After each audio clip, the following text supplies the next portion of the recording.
generating a lot of paperwork for you, isn't she? It's for a worthy cause. Do you think Brooklyn will actually come back after a visit to Mike? Left to her own devices, no, but I think Mike will look at her back here. Elizabeth, don't you want to talk about that kiss that happened? I mean, you can't tell anyone. Yeah, no problem. I want to forget it even happened.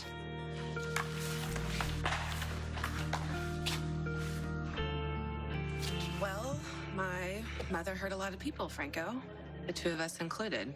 And I needed to put some distance between me and her crimes. Good instinct. Too bad he didn't stick to it. Mr. Renault made me an offer that I couldn't pass up. I'll bet.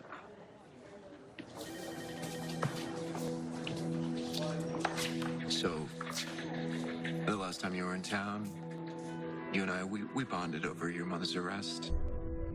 Kind of. I mean, I thought we got along pretty well, right? And I'm all for keeping that going. So long as you don't make any trouble for Elizabeth, or Felix, or anybody else that works here. Well, I came back for two reasons, Franco. To do a job and to reconnect with old friends. As much as it pains me to agree with my mother on anything, it's staggering how people in this hospital make that people in this town.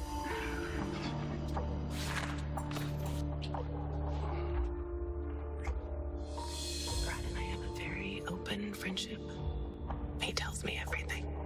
So, you agreed to work with him, then you bailed and started working against him. What gives? So I'm assuming that Brad failed to tell you that he was blackmailing me, threatening to tell Sonny Corinthos that I was keeping his grandson from him. But they feel perfectly justified in throwing every possible transgression in the face of anyone they consider an outsider.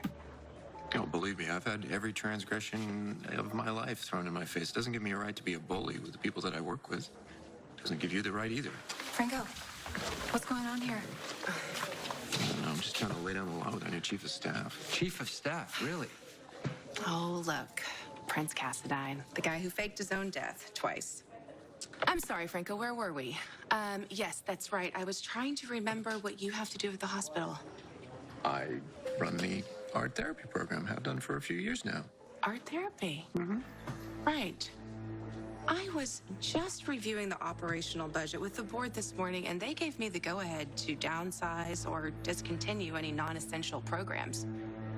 Art therapy might fit the bill. Let's discuss this week and see if GH will continue to need your services, Mr. Baldwin.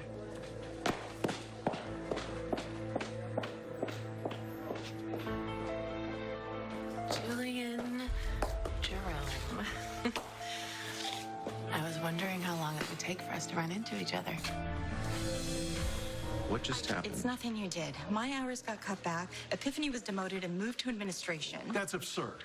Rich just went too far. You and Epiphany are vital to the hospital. That's what made us target for the new chairman of the board. The chairman and his flunky are about to be very, very sorry. Where are you going? To find Amy and Deanna and raise some hell. I'm sad to say Britt is living down to my worst expectations. This is all Renault. He's systematically marginalizing and firing anyone who has a history at this hospital. People who know how things should work. He wants free rein to make changes to his benefit. Dr. Westbourne is just a hatchet woman. You sick? Pardon? This is a hospital, and you're not on staff. Oh. I would know. I reviewed the roster. No, I was just checking to see if Alexis was in an AA meeting. I don't know if you heard, but no, Byrne just passed away. I did hear that. Alexis is taking it pretty hard. If you'll excuse me. You're avoiding me. Is it because I left you high and dry after our more than one night stand? Or because I know that you were in on the baby switch that cost Sonny Corinthos more than a year with his grandson?